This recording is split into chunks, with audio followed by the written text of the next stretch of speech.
added over. So at southbound. It is southbound. So this is coming into the LA area from the Santa Clarita. In Los Angeles, the pursuit began not with a felony, but a simple misdemeanor, a cell phone violation. Yet, the driver's refusal to yield ignited a high-stakes chase across the San Fernando Valley. For over 40 minutes, the suspect maintained tense, calculated speeds, forcing the CHP to deploy resources across multiple freeways. The risks were high, the motive strangely minimal.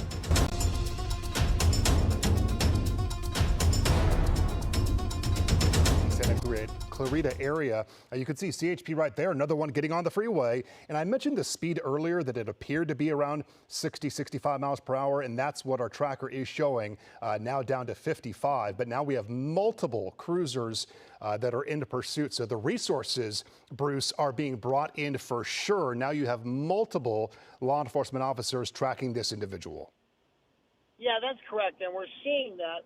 The other thing, too, is there's nothing erratic about the driving style, so perhaps that's in the favor of law enforcement. 65 miles per hour. It's not overly excessive in terms of the speed, and this driver appears to be staying in the same lane. Nothing erratic, nothing dangerous with the driving style beyond just not stopping. Yeah, that is all a plus for law enforcement, because every pursuit that's out there has the ability or can end in a crisis. Meaning they did a study years ago. Because on a freeway, it's not easy. You have a lot of other motorists. And I think it was part of the interchange onto the 5 southbound now. So we were on the 14 south, now to the 5 south. And that driver did miss the spike strip. So we'll have to see if they, Bruce, are able to attempt that again. Has a cell phone. So let's see if we can't talk to this person into giving them up safely with no use of force. Yeah, that's the key thing. They certainly want to be able to resolve this. I know I was looking into the passenger side. I'm sure it's not. I could have swore I was like, is that a little animal? I thought the same thing too. It was really hard to tell. It could just be the glare as well. So again, we know that officers they treat each one of these pursuits differently, but it is always interesting, Bruce. You really know this, but when you hear there's no such thing as a routine traffic stop, a failure to yield, it's always interesting to me because it's always these sort of minor traffic infractions that then trigger a pursuit, and then it sometimes leads to something far more serious, the background of the driver. Yeah, a lot of times law enforcement is chasing a stolen vehicle or a warrant or something minor like that. And not to downgrade a stolen vehicle, but we arrest for the highest charge, which is the GTA, the Grand Theft Auto. However, in order to get that charge to stick, you have to conceal the vehicle from the owner. So they're clearly not doing that. So in essence, we're chasing misdemeanor crimes punishable by maybe 1 year in county prison or a fine. Yeah, it just, it doesn't seem even that sort of facing that type of time behind bars. It just doesn't seem worth it when you see, I'm looking at now, of course, we're going to get a little bit more traffic, but it just doesn't seem worth it. So that's why I'm always curious why someone would take such extreme measures to not get caught. Hey, we just got some new information. CHP now confirming to us some background on how this all started, that this driver actually was pulled over. This did begin with a traffic stop for a cell phone violation. Can you believe that? There was a stop, and then apparently the driver then failed to. Okay, apparently they attempted to stop him for a cell phone violation, but was never pulled over. So that is how this got started. You got to think it started with the cell phone violation, and here we are.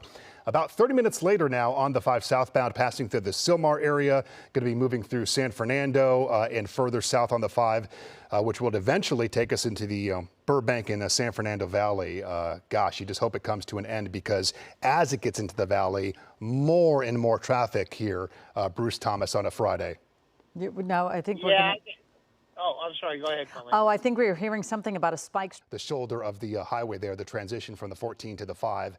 And so he still has all tires, still operating. Okay, and he took his option 405 south. So he was on the 5, now the 405 south heading down into the LA area through the San Fernando Valley. Yeah, and then I think that this is going to end up taking on definite more traffic. There's no doubt about it.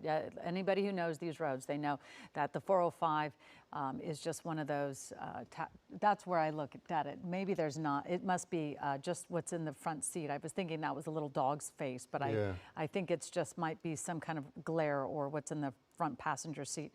And Bruce, can I ask you about this when it comes to the spike strip? So now we're on the 405 South, and this is now a long stretch from where he just got on. I say he, let's assume this is a male. We have not confirmed that. But this is a long stretch here, the 405 through the valley, all the way down to the 101. So he's on here unless he decides to get off the freeway. So that being said, when we saw one attempt at the spike strip, what's happening with CHP right now to try to do it again? Are they getting officers in place at various exits and trying to deploy? What kind of process is happening right now behind the scenes with the spike strips? Yeah, they're definitely pre-staging officers further down the pursuit route, in this case the 405 freeway. Whether they're able to do a spike strip or not is going to be difficult. I know there is going to be some major construction on the 405 starting today and going through Monday at 5 a.m., resurfacing. So if they reach that point, traffic's going to be very, very heavy. And I can tell you on the Ventura Freeway heading east through Burbank right now, traffic is extremely heavy. So they'll run into that issue. Yeah, and again, there's so many variables. It is interesting. It was obviously they probably had their cell phone to their ear, which then again, these are all very minor infractions. Bruce, I mean, doesn't it seem interesting? I wasn't even thinking that police tend to try to pull people over for having, using their cell phone. I rarely see anyone using their cell phone, so that's interesting as well. Wouldn't you say that they wanted, being that they wanted to pull this person over for a cell phone violation? Yeah, it is a vehicle code violation, and it has, at times during the year, law enforcement agencies have stepped up enforcement on that. But all you have is a minor traffic violation, which leads me to believe the driver has some warrants for their arrest and or is wanted for something else. Yeah, that makes sense, that this person has something else going on that they're running from, right? Because someone in their right mind, it's like, yeah, that's not the way you want to begin your Friday, but you pull over and you pay your fine and you move on. So clearly something else is going on with this individual getting off the freeway. At North Hills. They are right on him. Nordoff, right, you can see it right there. That's why the Sky Map 7 is so fantastic. So, but you can see there is some congestion there, so it'll be interesting to see what this driver decides to do. And interesting, Colleen, to get off the freeway when the freeway was moving. I mean, it was not slow whatsoever, certainly getting into a little bit of traffic, but now you're getting off the freeway and you're coming to a standstill. You're at a stop right now, and CHP right behind him, the officer right behind has the door open, no doubt. They're communicating with this driver. Bruce, what are they saying in this instance? They're giving very specific commands. Shut the engine off. Maybe throw the keys outside the vehicle through the doorway. Get out of the vehicle. Exit with your hands up. And when they're right behind that driver, they're using their loudspeaker. There's no question. That driver, they could hear those commands. Oh yeah, there's no question about it. That driver is hearing those commands. Whether they comply is a whole other conversation. And what do you know about CHP? I know every agency is different. Are you up to date on, are these officers, do they have partners in the car? Are they traveling solo?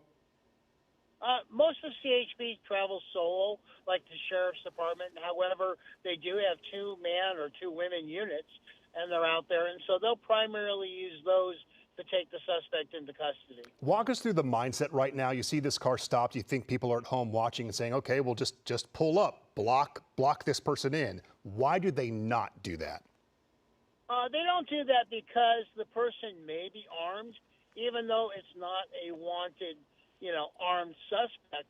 You never want to put yourself in a crossfire or in the danger zone, as they say. So in this case, they're going to sit back behind the vehicle and control the traffic stop.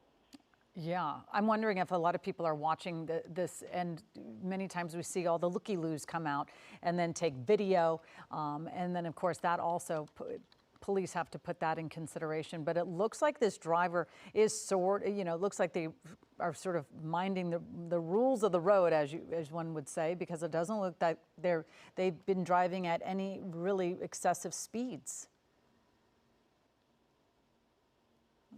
Yeah, Colleen, to your point, he's been complying, or she has been complying with everything on the rules of the road. And now we just want a little more compliance to surrender to officers, let them handcuff this person, and let's end this.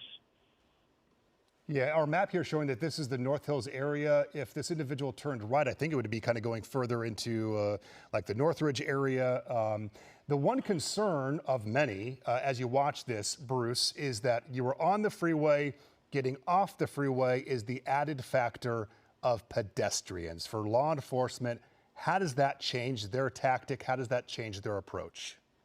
Once you get on a surface street, there's so many other factors. As we've seen, elevated speeds can cause problems. You have pedestrians that maybe are out walking with earbuds on, not paying attention, not hearing the sirens, not seeing the lights of the patrol car, and just step into the street. You also have school maybe ending early for some classes, and so it just becomes a problem with a multitude of pedestrians and or vehicle traffic. Yeah, and thank goodness that I mentioned earlier that it's not erratic. You see pedestrians right there, onlookers kind of taking a step back by that Yum Yum Donuts here at Nordoff and Woodley in the North Hills area. Bruce, I want to ask you the posture of this driver, the fact that they are coming to stops at stop signs and intersections. They're not blowing through these intersections, thank goodness. Yeah, that's a good thing for law enforcement. Obviously any pursuit is not a good thing, but in this case, he is obeying, or she is obeying, the rules of the road. So the safety part of the pursuit continues, meaning we're stopping at stop signs. We may even be yielding to pedestrians or other vehicles which are not paying attention. So that's a good thing. It's a plus. Yeah, and I don't even know if if they've stopped because they want to stop, or if they've stopped because of the signal being a red light. That's a good point, because everyone's stopped. Everyone is stopped right now. Obviously, when you see all the law enforcement, and you hear, that the lights and the sirens. I don't really see oh yeah, I do see the lights. Everyone kind of has to stop, but nobody really knows what to do next. Yeah. I mean, I look at this and I think, is this person going to drive? What do you think's going on right now with law enforcement, Bruce? The climax arrives in North Hills. After a bizarre moment where the suspect initially surrenders only to change their mind, officers move in decisively. The pursuit ends, not with a crash, but a decisive takedown, a testament to the unpredictable nature of law enforcement in Southern California. The final arrest confirms the original charge. The cost of a simple traffic ticket was nearly an hour of chaos, proving that sometimes the smallest infractions lead to the greatest risk.